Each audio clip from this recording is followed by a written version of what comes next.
Okay, hej og velkommen til Ralle og Kittes 2016 til 17. Det vi har egentlig ikke købt noget, det er bare rester. Så vi vil sådan vise, hvad vi har. Ja, så vi køber selvfølgelig noget. Vi køber selvfølgelig noget. Jeg har ikke nok. Nej. Okay, først så har vi, som vi har haft i rimelig mange år nu, tror jeg, sådan 3 bordbomber, sådan nogle konfettirør.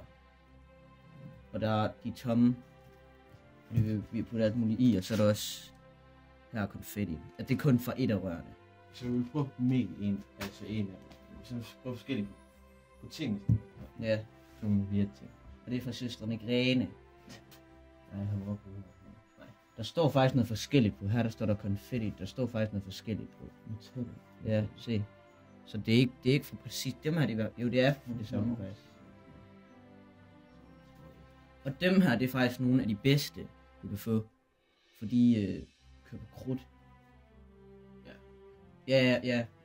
Men de kører i hvert fald på krudt, og de er rimelig kraftige. I forhold til nogen, de kan fælde. Ja, så dem nogle gange kan du faktisk reload dem. Altså, Ja, så skal du bare tage dem. men det er svært. Men i hvert fald har vi 3 af dem. Det er fedt. De er fine nok til prisen.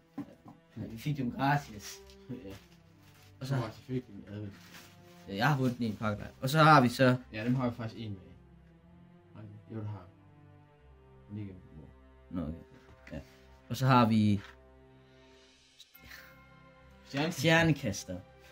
Og det er egentlig bare for sjov, for at vi har dem. Dem vi laver en video med, faktisk. Vi vil lave en test. En hest. Vi kan lige prøve at hælde dem ud her.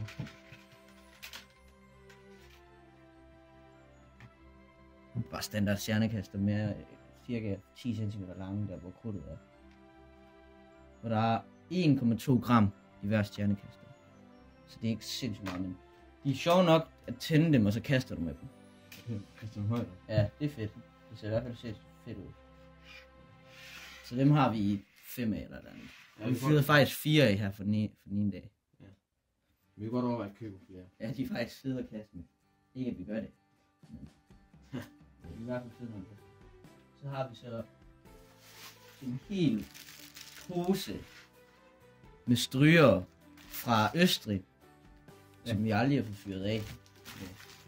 Prøv at tænke nu. Ja, Hvor mange er der? det ved jeg ikke. Jeg tror, der er omkring 50 her eller andet. Hvis ikke mere. Det, Så skal man så forestille, at der er en tændstiks kød. den ved vi ikke lige, hvor er. Eller jo, altså vi kan prøve sådan at vise det med en anden eksempel. Nu viser vi det med det Apple TV.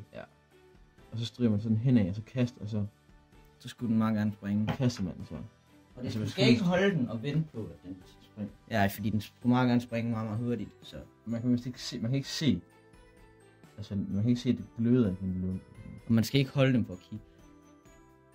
Dem har vi i hvert fald rimelig mange af.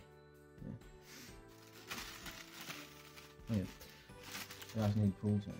Ja. Dem skal vi nok også prøve at lave en test med. Det er næsten en halv 2 liters pose fra Rema 1000. Og så har vi den sidste af sådan nogle her 60-slags kanonslag. Fra sådan et mærke, der hedder Anaconda. Den er fra Østrig også, og den fik man sådan 100 med, men vi har kun en tilbage.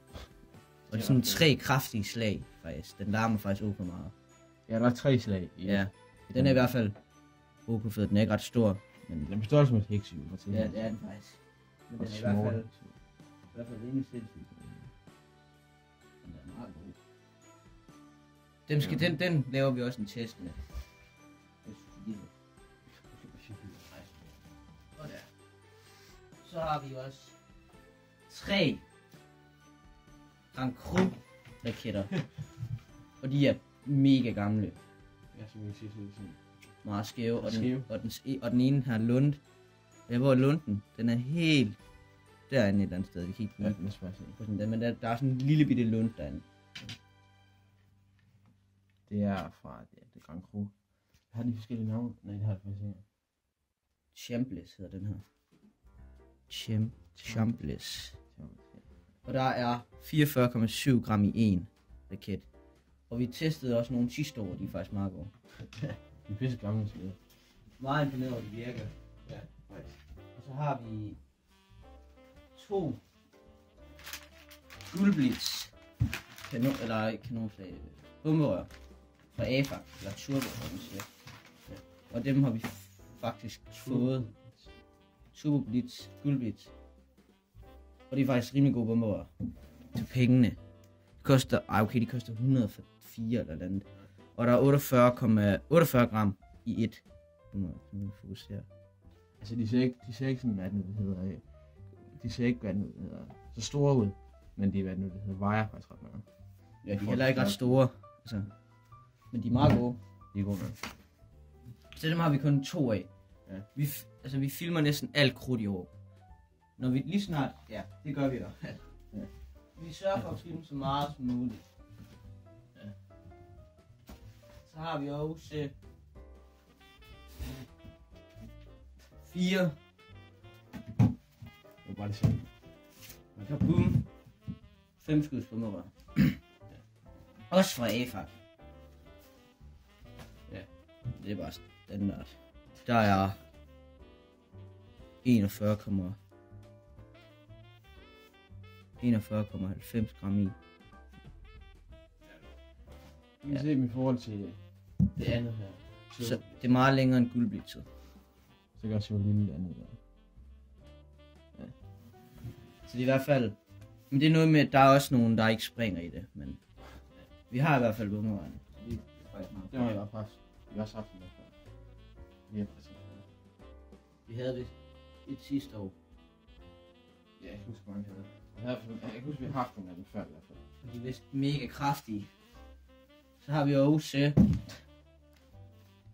Ja, hvad er det for nogen? Det er faktisk de der solafgange fra T. Hansen. Og dem er de vist 3 år gamle eller andet. Det var dem, der blev tilbage. For de skød ud af siden og sådan noget. Men nu bor Ralle sådan lidt ude på landet og sådan noget, eller hvad man siger. Så vi vil prøve at stille sådan en, gå langt ud på en mark.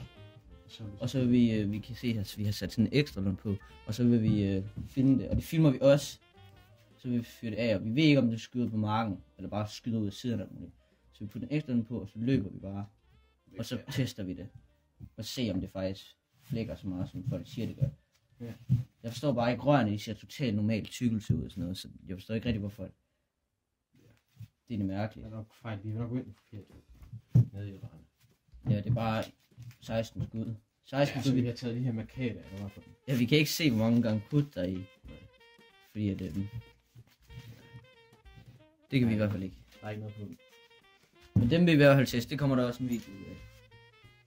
Så har vi jo også... Så det er fint. Ja, ekstra lang. 3 gange så lang. Så har vi også... Jeg ved ikke, om nogen af jer vil kalde det Stalling-Owl, eller hvad jeg vil kalde det. Det er i hvert fald nogen, de kalder det Stalling-Owl, andre kalder det missilbatterier, og nogen de kalder det heksehyl-batteri, det er meget forskelligt. Men det er i hvert fald 200 skud bare heksehyl. Vi kan godt lige prøve at rive indpakningen af den ene, hvis det er. Du gør det. Ja. Den er alligevel halvåben. Ja, hvor er det egentlig fra? Det er nok fra... Det ved jeg ikke.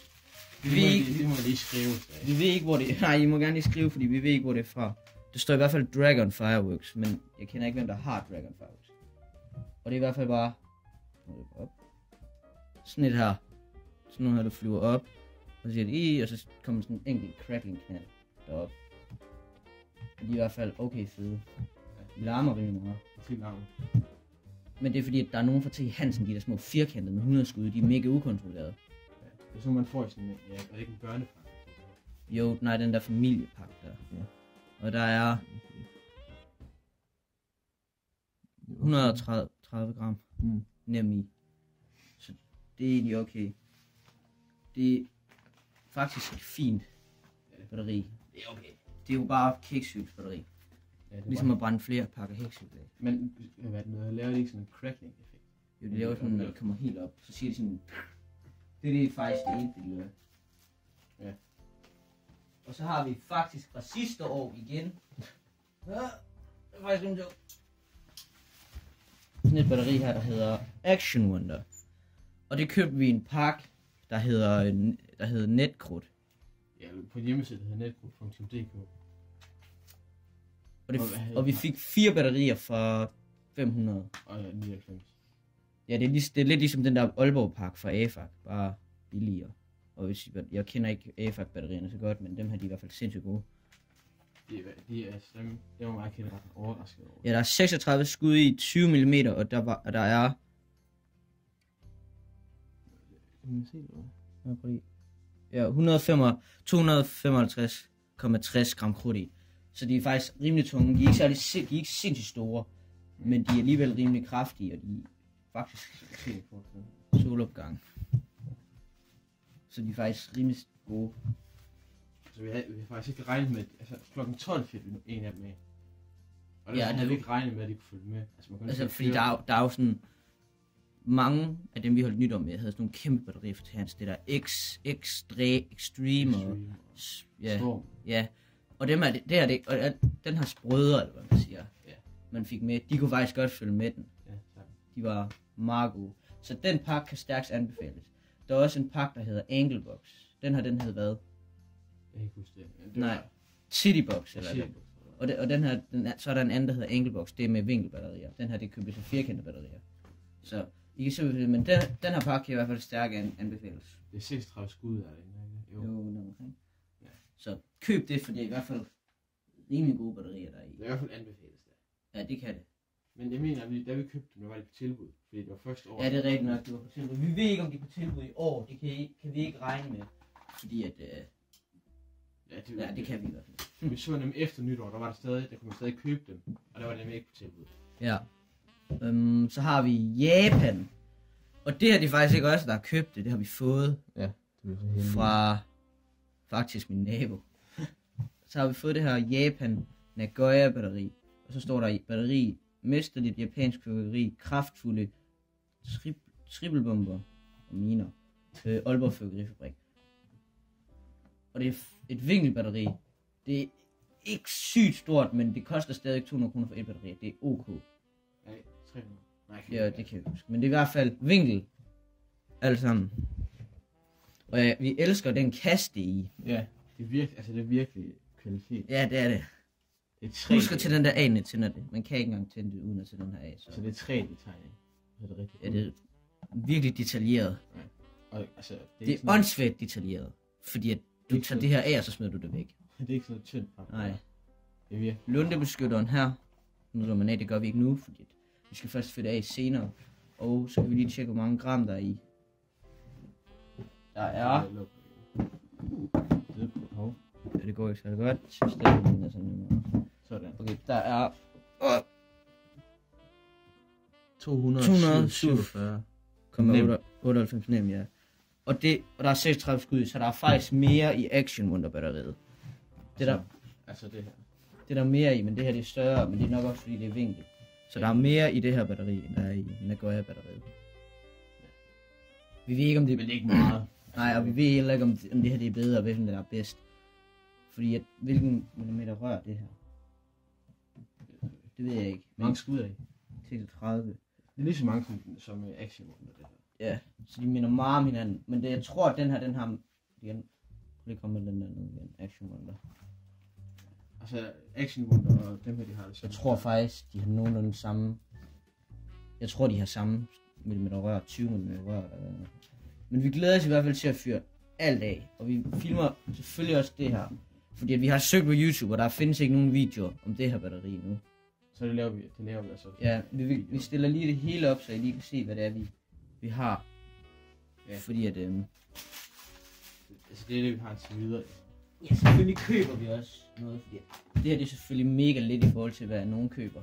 Det her det er jo, hvad den hedder, fra sidste år, det er rester. Det er rester. Det er ikke kun fra sidste år, også fra ældre. Forrige år, alt muligt. Og så har vi... Bomberørene. Bomberør.